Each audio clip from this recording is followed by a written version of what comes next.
Video इसलिए upload किया जा रहा है क्योंकि रिविजनरी बैच जो हमारी है दैट इज ऑन 25 एंड 26 मई, उसमें 3-3 घंटे के 2 सेशंस हैं, तो वहां पर मैं थोड़ा फ्रूटफुल डिस्कशन कर पाऊं। तो अपडेट्स के लिए मैंने पहले से प्री रिकॉर्डेड वीडियोस दे दिए हैं सो दैट उस दिन जब मैं रिवीजन लूं तो इससे रिलेटेड अगर आपके कोई डाउट्स हो तो वो डाउट्स मैं क्लियर कर सकूं।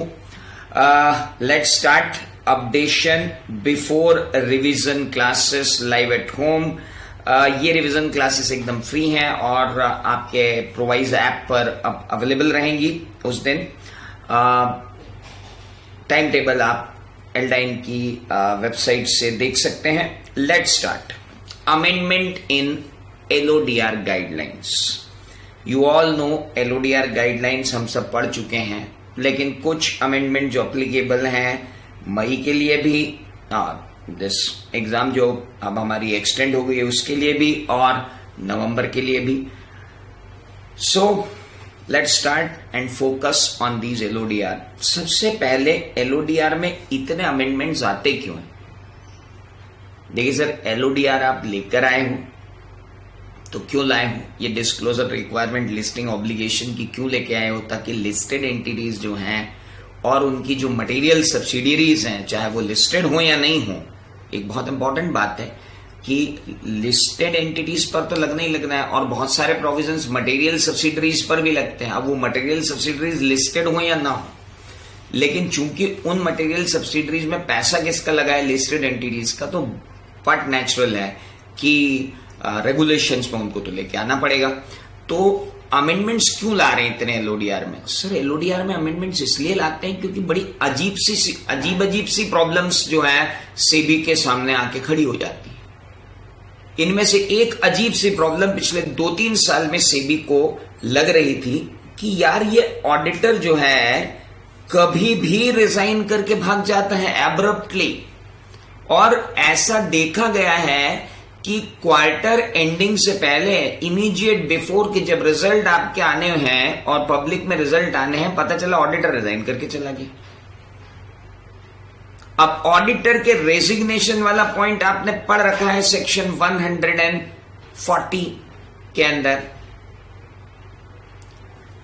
कि जब ऑडिटर रिजाइन करता है तो 140 सबसेक्शन 2 कहती है कि उसे ADT 2 फाइल करना चाहिए विद इन 30 डेज। एक कॉपी कंपनी के पास फाइल करे, एक कॉपी ROC में फाइल करे। अब वो तो सब ठीक है, वो तो 30 दिन के बाद की प्रोसेस है ADT 2। तो ADT 2 की रिक्वायरमेंट जो दी गई, अब वो तो लिस्टेड हो नॉन लिस्टेड हो कोई भी कंपनी हो, ADT 2 तो सब पे लग रहा है। अब वो रिक्वायरमेंट है कि विद इन 30 डेज। अब साहब यहां ऑडिटर रिजाइन करके चला गया,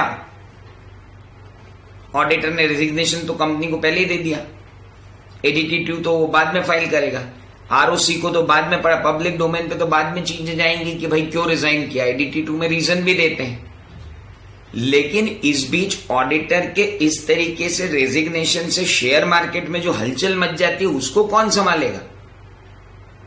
ये 30 दिन तो बहुत दूर है यार। हमें तो इमीडिएट पता चाहिए। शेयर होल्डर जानना चाहता है कि यार अभी रिजल्ट आने वाले थे और ये ऑडिटर क्यों रिजाइन करके चला गया। सर, इतनी क्या बड़ी प्रॉब्लम हो गई होगी जो ये LODR में अमेंडमेंट लाना पड़ा? ऐसे क्या ऑडिटर ने रेजिग्नेशन ठोक दिए? लो भैया, alarm bells in India incorporation as auditors of 204 listed firms quit this year. That's one auditor one day. पिछले साल में 18-19 में 204 लिस्टेड फर्म्स क्विट कर गई। लिस्टेड फर्म्स के ऑडिटर क्विट कर गए। क्या करें? क्वार्टर एंडिंग होने वाला होता, उसके पहले ऑडिटर चला जा रहा है। अरे तो कोई तो कारण रहा होगा इन ऑडिटरों के जाने के पीछे। ऑडिटर्स के जाने के पीछे कारण क्या रहा?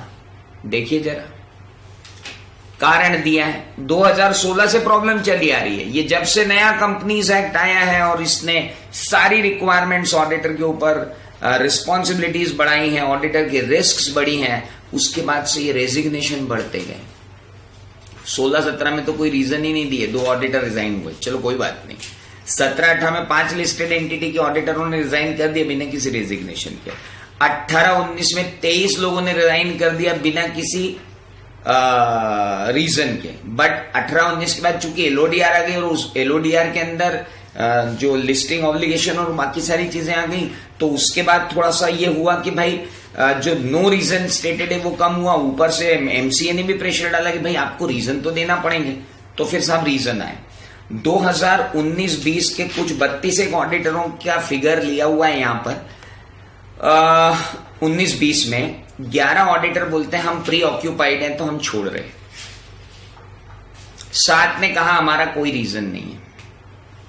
3 बोल रहे हैं कमर्शियल रीजन से छोड़ रहे हैं, हमको फीस कम लग रही है।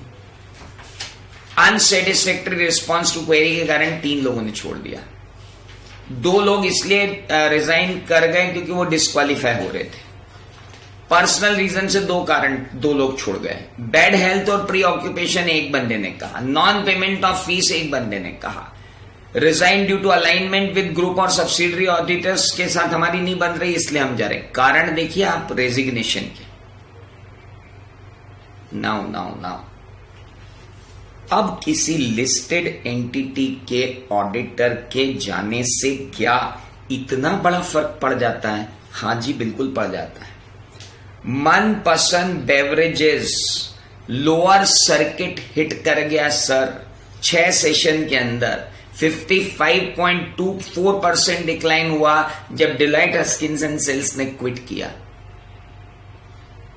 कोटक जो इंस्टीट्यूशनल इक्विटीज बाय कर रहा है, उसने क्या किया? उसने इसको बाय की रेटिंग में रखा था, उसने इसको सस्पेंड कर दिया उस रेटिंग से और फिर थोड़ा देर वेट करने का बोला कि यार ये डिलॉयट ने, यार इंस्टीट्यूशनल इन्वेस्टर्स जितने भी हैं उनका कॉन्फिडेंस तो लूज होगा ना, एकदम से ऑडिटर रिजाइन कर देगा। और मनपसंद बेवरेजेस में तो 2 ऑडिटर ने रिजाइन किया। डिलॉयट हस्किंस एंड सेल्स के बाद दिल्ली के एक ऑडिटर को अपॉइंट किया, वो भी चले गए, उन्होंने भी छोड़ दिया। 2 ऑडिटर ने रिजाइन किया। यार ऑडिटर का रिजाइन करना अपने आप में एक सिग्निफिकेंट इवेंट है और एलओडीआर के अंदर रेगुलेशन 30 के अंदर यह कहा गया है कि अगर एंटिटी में कोई सिग्निफिकेंट इवेंट होते हैं तो उसका डिस्क्लोजर होना जरूरी है। लेकिन जो अपेंडिक्स ए दिया हुआ है पीछे जाकर के, हमारा जो शेड्यूल दिया हुआ है, दैट इज शेड्यूल 3 का पार्ट ए दिया हुआ है, उसके अंदर स्पेसिफिक चीज डालनी पड़ी इस ऑडिटर के रेगुलेशन को लेते हुए। क्योंकि अब ऐसे अगर आप 54.24% डाउन चला जाएगा मार्केट और ऐसे अगर ऑडिटर जाते रहे तो फिर काम कैसे होगा यार? अब एडीटी 2 तो 30 दिन बाद फाइल होगा, तब जाके कारण पता पड़ेगा और उसमें भी क्या कारण पता पड़ेगा? वो ऑडिटर लिख देगा पर्सनल रीजन, तो आप क्या करोगे? तो फिर लिस्टेड एंटिटी के लिए रेजिग्नेशन देते समय ऑडिटर को क्या ध्यान रखना है, उसके लिए लाई गई एलओडीआर के अंदर अमेंडमेंट्स। तो अब मैं शुरू कर रहा हूं एलओडीआर के अंदर amendments. All listed entities and material subsidiaries. जिन लोगों ने एलओडीआर पढ़ी है उन्हें मटेरियल सब्सिडरीज बहुत अच्छे से मालूम है। So they all know what material subsidiaries are. Material subsidiary means a subsidiary जिसकी इनकम या net worth more than 10% of the consolidated income या more than 10% of the net worth, consolidated net worth of the listed entity and all its subsidiary हो in immediately preceding accounting year में, तो हम उसको बोलते हैं ये मटेरियल सब्सिडरी है। प्रीसीडिंग अकाउंटिंग ईयर के अंदर कंसोलिडेटेड फाइनेंशियल स्टेटमेंट की नेटवर्थ या कंसोलिडेटेड फाइनेंशियल स्टेटमेंट की इनकम के मोर देन 10% का कंट्रीब्यूट करने वाली हर सब्सिडरी को आपने मटेरियल सब्सिडरी का नाम दिया है। तो ये रेगुलेशंस जो हैं वो मटेरियल सब्सिडरीज पर भी अप्लीकेबल है। चूंकि रेगुलेशन 30 मटेरियल सब्सिडरी पे अप्लीकेबल है तो डेफिनेट सी बात है कि ये जो अमेंडमेंट है वो भी मटेरियल सब्सिडरी में आता है। रेगुलेशन 30 जो सेबी की एलओडीआर का है वो कहता है कि कोई मटेरियल इवेंट्स होते हैं तो आपको उसे डिस्क्लोज करना चाहिए। तो सब क्लॉज 7A इंसर्ट किया गया, clause A in part A of schedule 3। Schedule 3 उन मटेरियल इवेंट्स को बताता है जिनका रेगुलेशन 30 के अंदर डिस्क्लोजर देना जरूरी है स्टॉक एक्सचेंजेस को, लिस्टेड एंटिटी को। तो इस शेड्यूल 3 के पार्ट ए के क्लॉज ए में के सब क्लॉज 7A के अंदर डाले गए। अरे बहुत सारे आइटम्स वहां दिए हुए हैं। अभी अब कभी आप जाओगे LODR के अंदर और निकालोगे शेड्यूल 3, और शेड्यूल 3 के अंदर आप जाके देखोगे पार्ट ए, तो पार्ट ए के अंदर जाके देखोगे क्लॉज ए, तो क्लॉज ए में भी ढेर सारी चीजें दी हुई है। तो उस क्लॉज 7A में तो पहली बात तो ये समझो कि ये अमेंडमेंट आया किधर है। ये अमेंडमेंट रेगुलेशन 30 में नहीं आया है। रेगुलेशन 30 को एक्सप्लेन करने के लिए जो शेड्यूल 3 दिया, लिस्ट ऑफ सिग्निफिकेंट इवेंट, उन लिस्ट ऑफ सिग्निफिकेंट इवेंट के अंदर जो क्लॉज ए दिया, उस क्लॉज ए के भी सब क्लॉज 7A के अंदर आया। लेकिन ये है इतना ज्यादा इंपॉर्टेंट कि हमको डिस्कस जरूर करना पड़ेगा। We have to discuss it upfront. तो SEBI LODR regulation require detailed reason to be disclosed by the listed entities to the stock exchanges in case of resignation of the auditor of a listed entity as soon as possible, but not later than 24 hours of the receipt of such reasons from the auditor.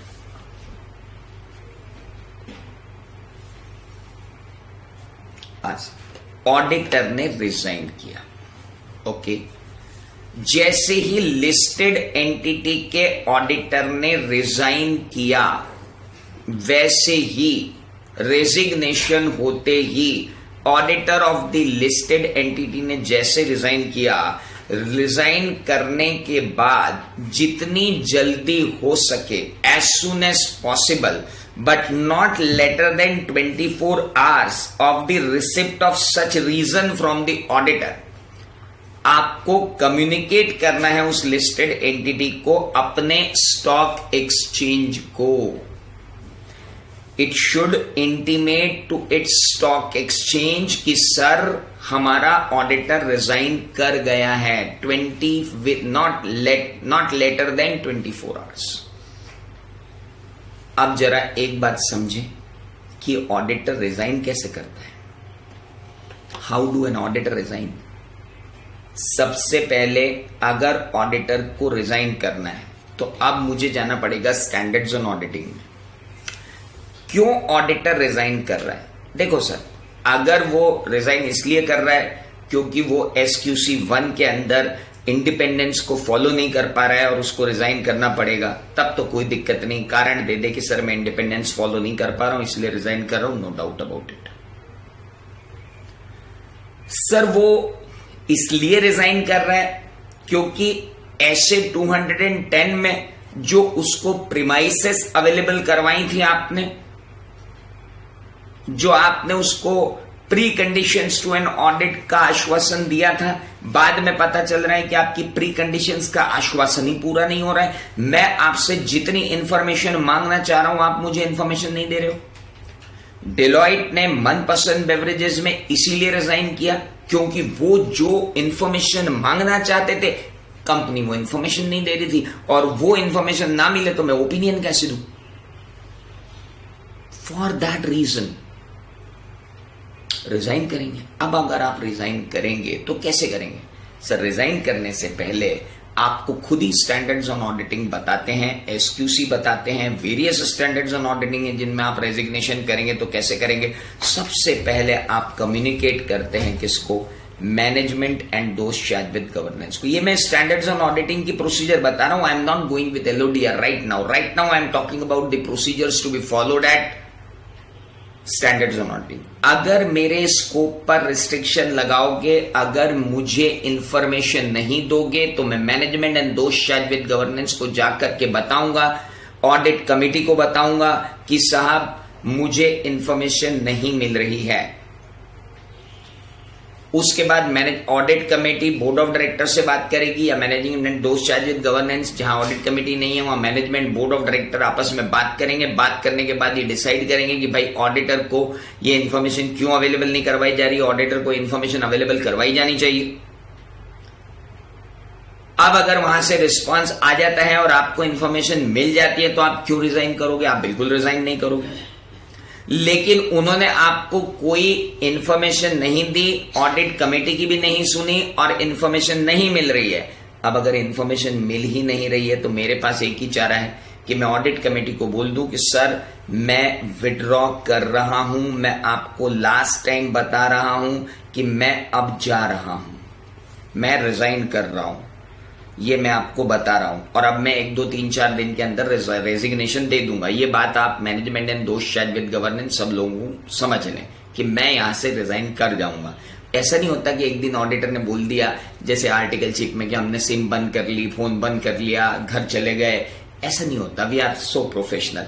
तो यहां पर क्या होता है कि भाई पहले भूमिका बनाई जाएगी कि सर हमें तकलीफ हो रही है, फिर हम बोलेंगे सर हम विड्रॉ कर रहे हैं, उसके बाद हम उनको भेज देंगे रेजिग्नेशन, ये सर हम तो जा रहे हैं। रेजिग्नेशन मिल गया, अब मिलने के बाद कंपनीज एक्ट चालू होता है कि 30 दिन के अंदर अंदर एडीटी 2 फाइल करो। वो तो ऑडिटर की रिस्पॉन्सिबिलिटी 140 सबसेक्शन 2 और 140 सबसेक्शन 3 में है, वो तो अपनी जगह, वो कंपनीज एक्ट। इधर आ जाओ। तो अब यहां पर जैसे ही रिजाइन हुआ, इस 30 दिन में तो शेयर मार्केट में हड़कंप मच जाएगा सर। उससे पहले तो अब ड्यूटी क्या डाल दी गई कि जैसे ही वो रिजाइन करे, रेजिग्नेशन आपको प्राप्त हो, कारण आपको प्राप्त हो गए, रेजिग्नेशन में ही कारण लिखेगा क्योंकि रेजिग्नेशन के साथ कारण देना जरूरी है उसको कि why I am resigning.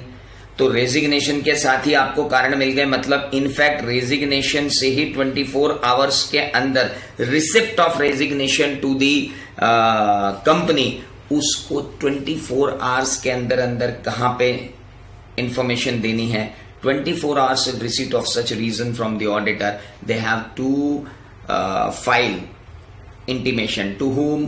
Stock exchanges जिनमें आपकी एंटिटी लिस्टेड है। That is the first thing which is imposed on listed entities and its material subsidiary. Now, Regulation 36(5) ये एक और रेगुलेशन है जो डील करता है कि शेयर होल्डर को एनुअल रिपोर्ट, नोटिस और कितने डॉक्यूमेंट्स किस किस तरह से भेजे जाना चाहिए। एक अमेंडमेंट वहां डाल दिया गया कि regulation 36(5) of the SEBI LODR regulation lays down certain disclosure to be made to the part of the notice to the shareholder for an AGM. AGM में जो नोटिस दिया जाता है उसके क्या क्या पार्ट होते हैं, उसके क्या क्या कंटेंट होते हैं। Where the statutory auditor are proposed to be appointed or reappointed included their terms of appointment. अब क्या हो रहा है कि जो टर्म्स ऑफ अपॉइंटमेंट होंगी उन टर्म्स ऑफ अपॉइंटमेंट को आप किस में इंक्लूड कर दो। वो जो नोटिस ऑफ एजीएम भेज रहे हैं जिसके अंदर हम लिख रहे हैं कि ऑडिटर विल बी अपॉइंटेड और ऑडिटर विल बी रीअपॉइंटेड, वहां पर आप टर्म्स मेंशन करो। You should mention the terms to the shareholder that on these terms and conditions we are appointing the auditor. It means we need more and more transparency over the terms of audit engagement before the shareholders. That's it. ज्यादा ज्ञान गणित लगाने की जरूरत नहीं है। हमें share holder को और ज्यादा गणित देना है कि भाई साहब हम जो है ये ऑडिटर को अपॉइंट कर रहे हैं या इसको रीअपॉइंट कर रहे हैं, इसकी टर्म्स एंड कंडीशंस ये हैं, ताकि एकदम से अगर ये कभी भागे, कभी मान लो रिजाइन कर दिया बीच में, तो विड्रॉ कर लिया बीच में, तो क्या करेंगे? विड्रॉ कर लिया तो कम से कम आपको टर्म्स एंड कंडीशंस तो पता नहीं कि किन टर्म्स एंड कंडीशन पे वो था, और अब वो जो रीजन दे रहा है कि मैं रिजाइन कर रहा हूं, तो हैंडी कंपैरिजन हो जाएगी भाई जिन टर्म्स कंडीशन पे इसको रखा था और अब ये रिजाइन कर रहा है, then what is the problem with the auditor. तो ये ट्रांसपेरेंसी को इंक्रीज करने के लिए यहां पर अपडेट्स डाले गए अबाउट द एलओडीआर। तो एक मिनट, ब्रॉड अपडेट्स मैंने आपको बताया। 24 आवर्स के अंदर कंपनी को क्या करना है? इंटीमेट करना है किसको? स्टॉक एक्सचेंज को। और दूसरी बात, रेगुलेशन 36 सब रेगुलेशन 5 जो बोल रहा है उसके अंदर ऑडिटर जो उसके अंदर कंपनी को जो शेयर होल्डर को नोटिस भेजेगी उसमें ऑडिटर की टर्म्स एंड कंडीशंस क्या होंगी आप वो भी बताएंगे। तो 2 काम कंपनी के ऊपर डाल दिए गए। नाउ माय क्वेश्चन इज, अगर मेरी मटेरियल सब्सिडरी का ऑडिटर रिजाइन करता है, मेरा ऑडिटर रिजाइन नहीं कर रहा है, मेरी मटेरियल सब्सिडरी का ऑडिटर रिजाइन करता है, तो भी क्या मुझे स्टॉक एक्सचेंज को इंटीमेट करने की जरूरत है? My question before you is this. Text me, जो मेरे साथ लाइव जुड़े हुए हैं, मैं उनसे बोल रहा हूं, is it a requirement to intimate when I am auditor of I am a company, मैं एक listed entity हूं, लेकिन मेरी मटेरियल सब्सिडरी है और वो मटेरियल सब्सिडरी लिस्टेड नहीं है, और उस मटेरियल सब्सिडरी जो लिस्टेड नहीं है उसका ऑडिटर रिजाइन कर रहा है, तो क्या मुझे उसकी इंफॉर्मेशन भी भेजनी पड़ेगी? किसको? स्टॉक एक्सचेंज को। मेरे पास जो आंसर आ रहे हैं वो हैं यस, भेजनी पड़ेगी। बिल्कुल सही बात है, क्योंकि रेगुलेशन जो है, रेगुलेशन 30 जो है वो लगी किस पे रहा है? Listed entities and their material subsidiaries पे। चलिए, तो अब आगे बढ़ते हैं। अगर रेजिग्नेशन हुआ ऑडिटर का तो क्या होगा? ऑल लिस्टेड एंटिटीज, 3 पार्ट में आपके रेगुलेशंस हैं जो आए हैं। ऑल लिस्टेड एंटिटीज और material subsidiary shall ensure compliance with the following conditions while appointing और रीअपॉइंटिंग एन ऑडिटर। जब भी आप अपॉइंट और रीअपॉइंट करें ऑडिटर को और कुछ काम करें, तो आपको पार्ट ए के अंदर लिस्टेड एंटिटी को और मटेरियल सब्सिडरी को इंश्योर करना पड़ेगा, ये चीजें। फिर आया part B, other condition relating to resignation shall include. उसके बाद आया part C, obligation of the listed entity and its material subsidiary. इस स्लाइड पे मैं अभी नहीं जा रहा हूं क्योंकि ये तो कंक्लूजन में काम आएगी। Now, resignation of auditor and LODR. All listed entities or their material subsidiaries shall ensure compliance with the following conditions while appointing or reappointing an auditor. देखो जी, अभी मैं बात कर रहा हूं, रेजिग्नेशन की बात नहीं कर रहा मैं अभी बात कर रहा हूं जब आप ऑडिटर को अपॉइंट कर रहे हो या रीअपॉइंट कर रहे हो ऑडिटर को। जरा एक बात ध्यान रखना, all listed entities or their material subsidiaries shall ensure compliance with the following condition while appointing or reappointing an auditor. Okay. क्या कंडीशन ध्यान रखना है? अगर ऑडिटर रिजाइन कर देता है within 45 days from the end of a quarter, अप्रैल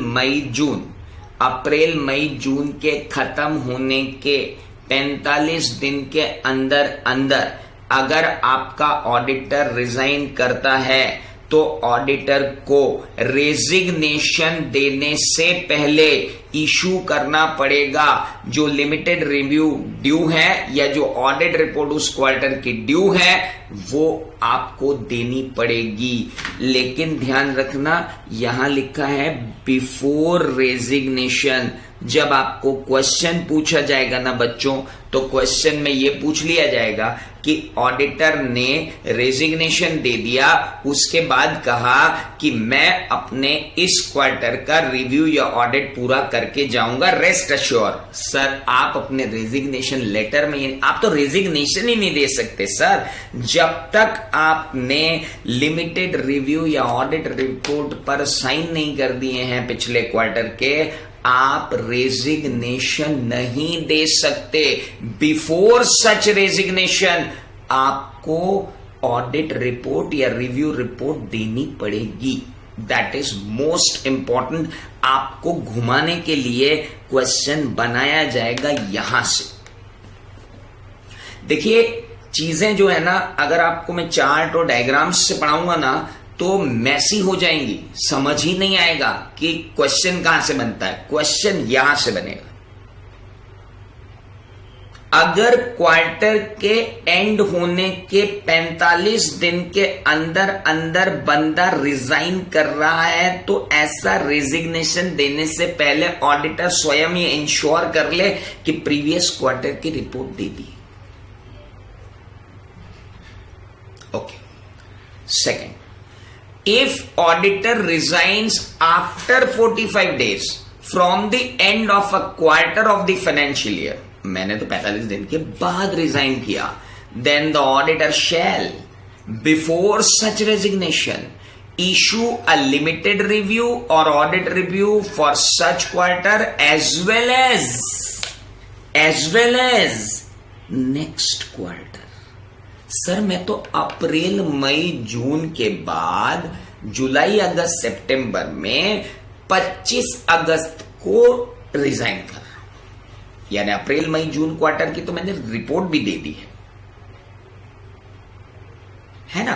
और अब जुलाई के 31 दिन हो गए, साथ में अगस्त के भी दिन हो गए, और 45 दिन खत्म होने के बाद अगस्त लास्ट वीक या सेकेंड लास्ट वीक में मैं रिजाइन कर रहा हूं, जब 45 दिन से पार हो गए।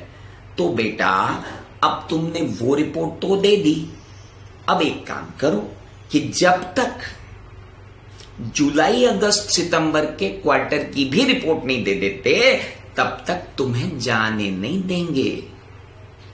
फंस गए तुम। कितना ही मूड बना लो कि हम तो रिजाइन करेंगे, हम तुम्हें रिजाइन नहीं होने देंगे बुड़बक, तुम निकल ही नहीं पाओगे यहां से। अरे यार सर मेरे को जाना है, वो लोग मेरे को इंफॉर्मेशन नहीं दे रहे। अगर इंफॉर्मेशन नहीं दे रहे ना तो साला डिस्क्लेमर ऑफ ओपिनियन दे, जामत। याद करो ऐसे 210, याद करो ऐसे 240, याद करो SQC 1, याद करो ऐसे 705। सब दूर बोला गया है। विड्रॉ फ्रॉम द एंगेजमेंट करने से पहले अगर स्टेच्यूट आपको मना कर रहा है कि आप विड्रॉ नहीं कर सकते हैं तो तब तक विड्रॉ मत करना जब तक स्टेच्यूट अलाउ ना कर दे। आ गई स्टेच्यूटरी रिक्वायरमेंट, मत जाओ, नेक्स्ट क्वार्टर की रिपोर्ट दे के जाओ। कैसे दूं, वो मेरे को इंफॉर्मेशन ही नहीं दे रहे। डिस्क्लेमर ठोक दे, जाना मत, बिल्कुल मत जाना। तू रिजाइन नहीं कर सकता है बॉस। इसे कहते हैं गवर्नेंस, इसे कहते हैं कॉर्पोरेट गवर्नेंस, इसे कहते हैं कि अब तो तू ओपिनियन दे के जाएगा। पिछले क्वार्टर का दिया, इस क्वार्टर का भी दे के जाएगा। और सुन बेटा, अभी तो तीसरी कंडीशन बाकी है। Not with standing the above, ऊपर लिखा हुआ है उसकी ऐसी की तैसी। If the auditor has signed the limited review audit report for first 3 quarter. क्यों रे, तूने पहले 3 क्वार्टर की तो ऑडिट रिपोर्ट इश्यू कर दी। Then the auditor shall before such resignation issue the limited review or audit review for the last quarter of such financial year, और उसके बाद as well as the audit report for such financial year। बाबू अब इतना काम कर लिया है तो प्रभु पूरे फाइनेंशियल ईयर की ही रिपोर्ट देकर जाए ना सर, तो अच्छा लगेगा। मतलब 3 क्वार्टर तुमने काम किया, चौथे क्वार्टर में तुम कह रहे हो मेरे को इन्फॉर्मेशन नहीं दे रहे, तो साला फिर 3 क्वार्टरली रिजल्ट क्या बिना इन्फॉर्मेशन के दे दिए तुमने? और ऐसा क्या हो गया यहाँ पे कि जब 3 क्वार्टर की तुम रिपोर्ट दे सकते हो तो चौथे क्वार्टर में एकदम तुमको लगा कि नहीं अब नहीं जम रहे अपने को तो निकल लो। तो ऐसे थोड़ी निकलने देंगे बाबू, तुम ऑडिटर हो। तुम यहां से निकलोगे, वहां से वो शेयर निकल लेंगे, उधर से फाइनेंशियल इंस्टीट्यूशनल इन्वेस्टर निकल लेंगे, उधर क्वालिफाइड बायर निकल लेंगे, उधर वेंचर कैपिटलिस्ट अपनी कैपिटल खरीद, कंपनी का गोइंग कंसर्न खत्म हो जाएगा। मजे ले रहे हो क्या यार तुम as an auditor? How could you do this? No no no no. तो नियम क्या रहा? 45 दिन। और सर मैं तो है ना सोच रहा हूं कि मैं तो रिजाइन कर दूं। कहां से? पहले क्वार्टर से पहले ही निकल जाऊं मैं तो। बढ़िया है, निकल जा। Auditor resign with in 45 days from the end of a quarter. अब एक आदमी ने दिमाग लगाया, बोले मैं पहले क्वार्टर से ही भग जाता हूं। सेकंड थर्ड में तो फंस जाऊंगा। अच्छा, पहले क्वार्टर जाना चाहता है, हाँ, तो पिछले 3 क्वार्टर की रिपोर्ट तो दे चुका है, हाँ, चौथे की भी दे दी क्या? बोले नहीं, पुरानी ऑडिट रिपोर्ट तब पेंडिंग है। तो पहले पुरानी ऑडिट रिपोर्ट दे दे, क्योंकि वो क्वार्टर एंड हुआ है, अभी 45 दिन नहीं हुए। सर मैं तो ऐसा बीच का टाइम चुन रहा हूं कि 31 मार्च से 45 दिन हो जाए, उसके बाद जाऊं। तो अब 31 मार्च के बाद अगर 45 दिन हो गए, उसके बाद अगर तू निकला तो तेरे को फर्स्ट क्वार्टर की रिपोर्ट देनी पड़ेगी। That will be a problem, क्योंकि क्वार्टर तो क्वार्टर है ना यार। तो बहुत क्लियर है, आप उसमें मत जाओ, आप सिर्फ यहां आ जाओ कि यार बिफोर सच रेजिग्नेशन अगर आप इशू करते हो, बिफोर रेजिग्नेशन अगर आप जाते हो, तो आप रेजिग्नेशन ही दे सकते हो। तो पहली बात, and of a quarter, and of a quarter बोला है, फर्स्ट क्वार्टर नहीं बोला है। Mind it very carefully. हाँ, नहीं निकल पाएगा, बिल्कुल नहीं निकल पाएगा। मुझसे एक स्टूडेंट बोल रहा है चैट पे, तो ऐसे तो निकल ही नहीं पाएगा।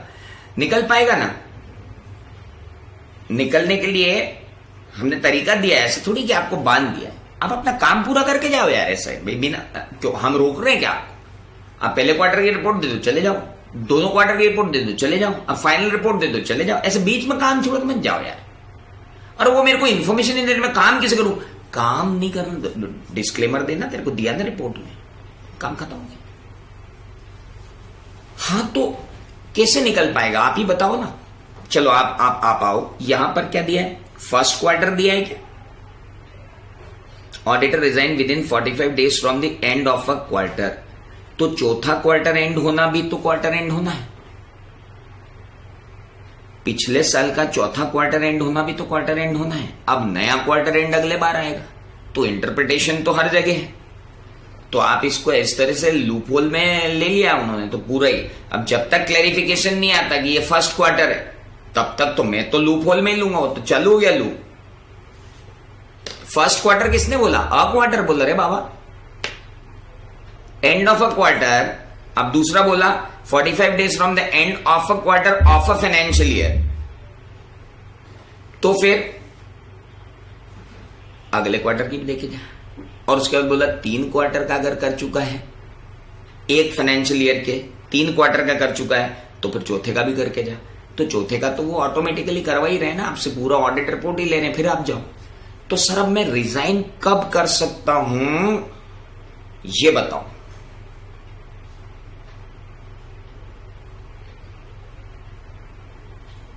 सोचना पड़ेगा कब रिजाइन कर सकते हो, ऐसे ही रिजाइन करके तो नहीं भाग सकते। देखो यहां पर आप जो रिजाइन कर रहे हो, इसमें एक बात ध्यान रखना, इस रेगुलेशन में बहुत क्लियरली दिया हुआ है, अगर तुम डिस्क्वालीफाई हो गए हो इसलिए तुम्हारी पोस्ट खाली हो रही है, अरे तुम डिस्क्वालीफाई हो गए, तुमको आईसीएआई ने निकाल दिया, सेक्शन 8 के अंदर तुम मेंबर ही नहीं रह गए, अब कहां जाओगे? अगर तुम सेक्शन 8 के अंदर मेंबर ही नहीं हो तो साइन क्या करोगे?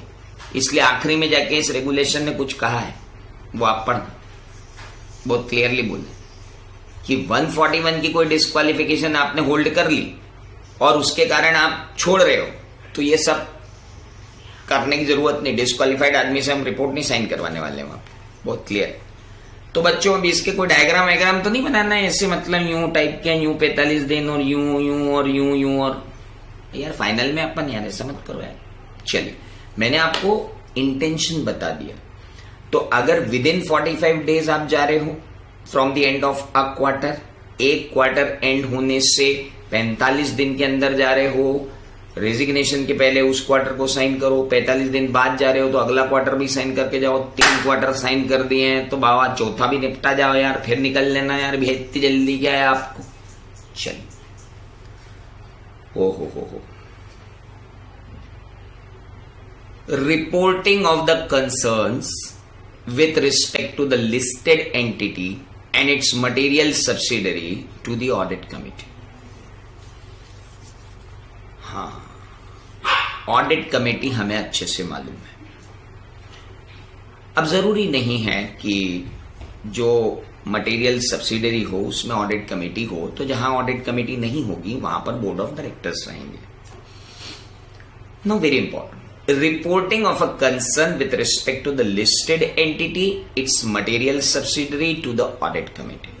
अब थोड़ी सी बात डिफरेंट, वो तो ऑडिटर का था कि भाई जाए तो पहले काम करके जाइयो, ओके. उससे पहले एक और था कि भाई 24 जिस दिन रिजाइन करे, जैसे जैसे ही आपको उसके रीजंस पता चले रेजिग्नेशन के, as soon as possible but not later than 24 hours stock exchange को इंटीमेशन हो जानी चाहिए. अब तक का टेक अवे सिर्फ 2 है.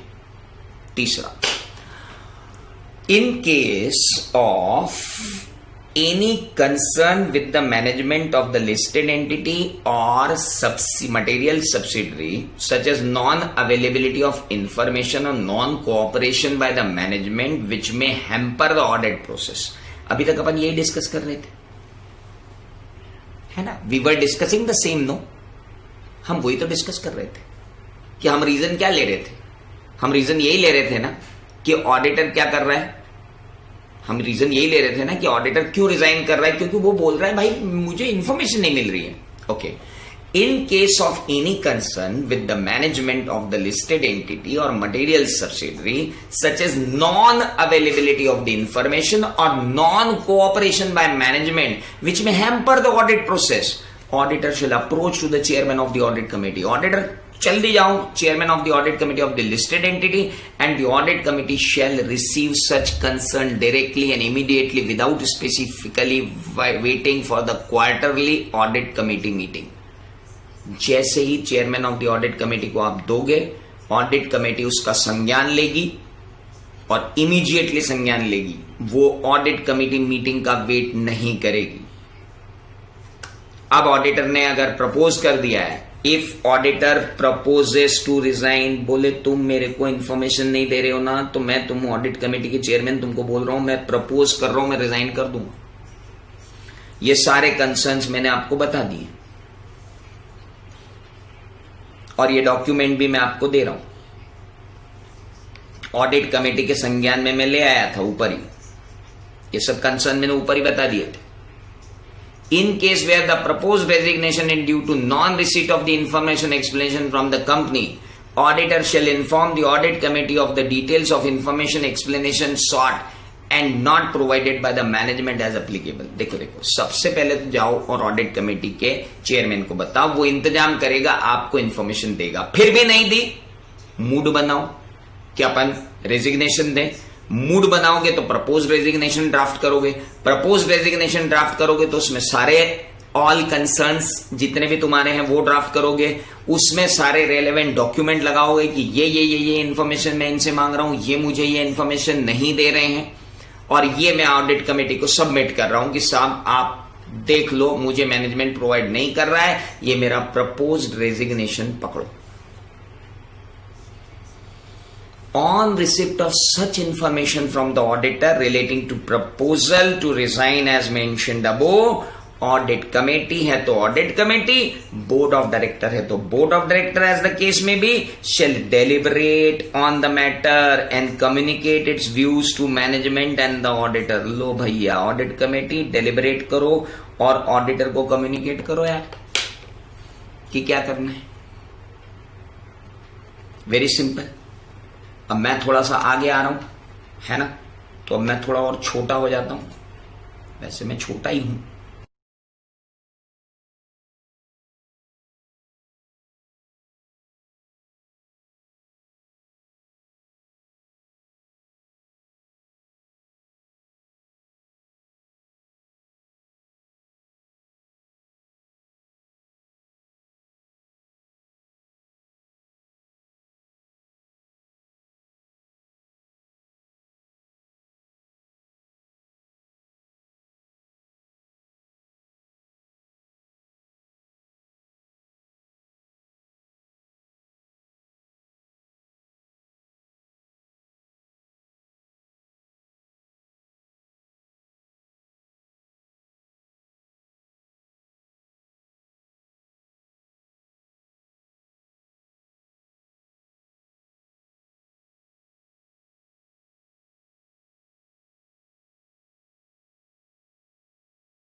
बढ़िया है, अगर मैटर मटेरियल एंड परवेसिव है तो उठाओ और डिस्क्लेमर ठोक दो, कौन मना कर रहा है? बट रेजिग्नेशन ऐसा नहीं देना है जैसे कि आर्टिकल ने ऑफिस में आना छोड़ दिया है। अरे भैया, रेजिग्नेशन की पूरी फॉर्मेलिटी पहले इंटीमेट करो मेरे को इन्फॉर्मेशन। सीधे रेजिग्नेशन नहीं दे सकते, पहले chairman of the audit committee को इन्फॉर्म करो, सर मुझे इन्फॉर्मेशन नहीं मिल रही है। वहां से भी नहीं मिली ना, ठीक है, ये देखो मेरा प्रपोज रेजिग्नेशन सर, मैंने आपको बताया था, अभी मैं सारे कंसर्न दे रहा हूं, सब रेलेवेंट डॉक्यूमेंट दे रहा हूं ऑडिट कमेटी को, मुझे अब भी इन्फॉर्मेशन दे दो। अब भी नहीं दोगे तो ठीक है, फिर मैं रिजाइन कर दूंगा। चलो मैं रिजाइन नहीं करता, मैं डिस्क्लेमर ठोक दूंगा। Choice is mine, either I can retain there and give disclaimer of opinion, और I will not be there and I can withdraw from my engagement, whatever. Okay. और जैसे ही रेजिग्नेशन मैंने दिया, विदिन 24 आवर्स उस company को, material subsidiary को, stock exchange में जाके क्या करना पड़ेगा? इंटीमेट करना पड़ेगा कि भाई साहब हमारा ऑडिटर रिजाइन कर गया है। ओके, तो ये हुई एक बात। आखिरी बात चल रही है अपनी, अब जो लिस्टेड एंटिटी और उसकी मटेरियल सब्सिडरी है, उनके भी ऑब्लिगेशन। तुम्हारा ऑडिटर रिजाइन कर रहा है, हां, लिस्टेड एंटिटी या उसकी मटेरियल सब्सिडरी को ऑडिटर से एक फॉर्मेट में जो एनेक्सर ए में दिया हुआ है, एक पूरा फॉर्म भरवा के, एग्जिट इंटरव्यू टाइप का पूरा भरवा के, सारे डिटेल रीजन लेकर जो है वो upon resignation of the listed entity और its material subsidiary shall obtain information from the auditor in format as specified in Annexure A to this circular. The listed entity shall ensure disclosure of the same under subclause 7A of clause A of part A of schedule 3 under regulation 32 of SEBI LODR regulation. और ये जो detail annexure है ना, ये आपको भरना पड़ेगा कब? वो जो आपको रेगुलेशन 30 के अंदर मटेरियल इवेंट्स को आपको बताना पड़ता है, तो रेगुलेशन 30 की अपनी जो डेज की स्पेसिफिक लिमिट है, उसके हिसाब से आप रूटीन में जो इन्फॉर्मेशन फाइल करते हो, रूटीन में आप रेगुलेशन 32 के अंदर फाइल इन्फॉर्मेशन कर दो जो आपको करना होती है रेगुलर। लेकिन अब उसमें ये डिटेल एनेक्सर डाल देना कि भाई क्या रीजन रहे हमारे ऑडिटर के रिजाइन के। देखो 24 घंटे के अंदर अंदर तुमने इन्फॉर्म कर दिया ना कि हमारा ऑडिटर रिजाइन कर गया है, ठीक है, उसके बाद कोई दिक्कत नहीं। उसके बाद जब तुम रूटीन अपनी इंफॉर्मेशन फाइल करोगे एलओडीआर के अंदर, तो आप उसके अंदर रीजंस पूरे डिटेल में आप दे दोगे। 24 आवर्स में तो जो रीजन रिसीव हुए वो आपने भेज दिए स्टॉक एक्सचेंज को, उसके बाद आप अपनी रूटीन इंफॉर्मेशन में भी उसको भेजोगे। ऐसा नहीं कि 24 आवर्स में भेज दिया तो रेगुलेशन 30 के अंदर अपने को नहीं करना है। During the period when the auditor proposes to resign, मैंने प्रपोजल टू रिजाइन भेज दिया, till the auditor submits the report for such quarter or financial year as specified above, entity और उस मटेरियल सब्सिडरी को सपोर्ट करना पड़ेगा, सारी information देनी पड़ेगी। नहीं दे तो वो डिस्क्लेमर देके चला जाएगा क्वार्टरली रिपोर्ट में। मत दो, don't mess with the auditor. वो क्वार्टरली रिव्यू रिपोर्ट और उसको डिस्क्लेम करके चला जाएगा, क्या कर लोगे? You have to be very cautious about that. Then disclosure of audit committees view to the stock exchange. अब एक मिनट, तुम्हारा ऑडिटर रिजाइन करके चला गया, तुम लोगों ने मीटिंग की थी, हाँ की थी,